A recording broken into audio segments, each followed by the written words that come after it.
Assalamualaikum warahmatullahi wabarakatuh. Alhamdulillah, anak-anak sekalian. Pada hari ini kita akan mempelajari subtema yang pertama pada tema 1 tentang organ gerak hewan. Baik, silakan nanti di rumahnya dibaca dulu ya. Ini videonya nanti di pause dulu. Silakan baca dulu wacana ini sampai halaman yang ketiga. Baik, sekarang kita masuk halaman yang ketiga tentang organ gerak manusia dan hewan. Saya akan jelaskan dalam paragraf itu ada yang namanya kalimat inti atau ide pokok. Baik, dalam suatu wacana itu terdiri dari beberapa paragraf. Ya, di sini ada 5 paragraf. Paragraf pertama, paragraf kedua, paragraf ketiga, paragraf keempat, paragraf kelima. Dalam satu paragraf itu terdiri dari beberapa kalimat. Dan ada salah satu kalimat yang merupakan kalimat inti atau ide pokok. Biasanya ide pokok berada pada kalimat yang pertama dalam satu paragraf. Namun kadang-kadang juga berada di tengah. Kalimat yang di tengah-tengah kadang juga berada di kalimat yang paling akhir dalam setiap paragraf. Baik, kita coba baca wacana ini. Organ gerak manusia dan hewan. Paragraf yang pertama. Salah satu ciri dari makhluk hidup adalah bergerak. Kalimat yang pertama.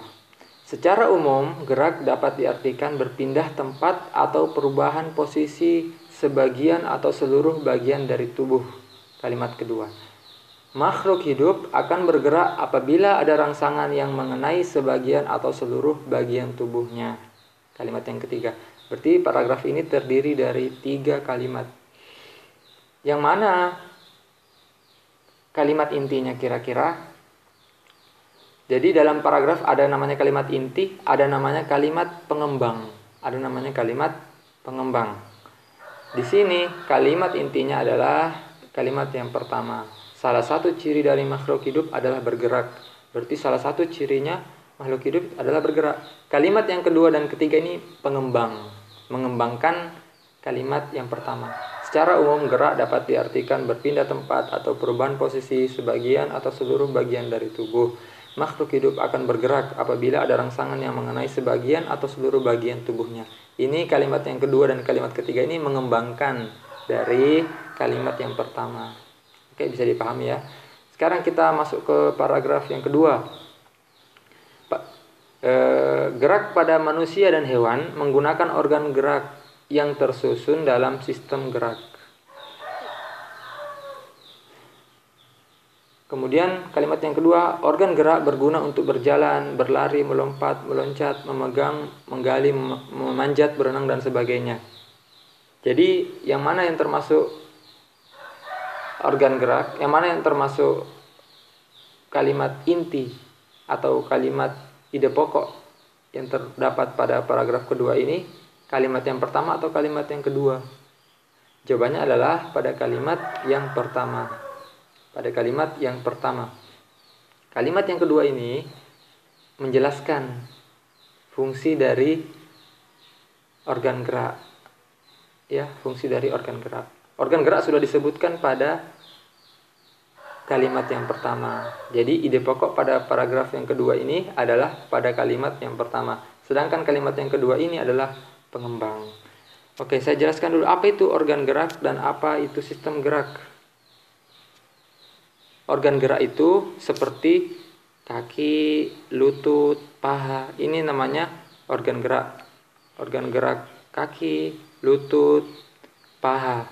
Pada kelinci ya misalnya. Sistem gerak ini adalah sistem yang membuat kelinci ini bergerak. Artinya sistem ini bagian-bagian organ gerak jika dikumpulkan. Di sini ada sistem geraknya adalah dari ujung kakinya atau dari kakinya sampai ke pahanya. Ini adalah sistem gerak. Ya. Bisa dipahami? Baik, sistem gerak itu lebih luas. Sedangkan organ gerak itu organ satu-satu saja. Misalnya organ kaki, lutut, paha, betis. Kalau sistem gerak keseluruhannya itu dari kaki sampai paha itu adalah sistem gerak. Itu contoh. Baik.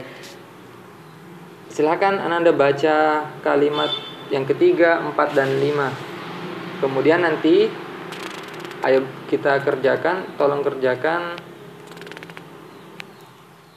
halaman 4. Ya, isi tabel ini. Paragraf kedua ide pokoknya yang mana, kalimat pengembang yang mana. Paragraf ketiga ide pokoknya mana, kalimat pengembangnya yang mana. Silahkan dikerjakan di buku tugasnya. Jika tidak ada buku tugas, boleh di kertas HVS atau di kertas folio. Nanti dikirim tugasnya di Google Class.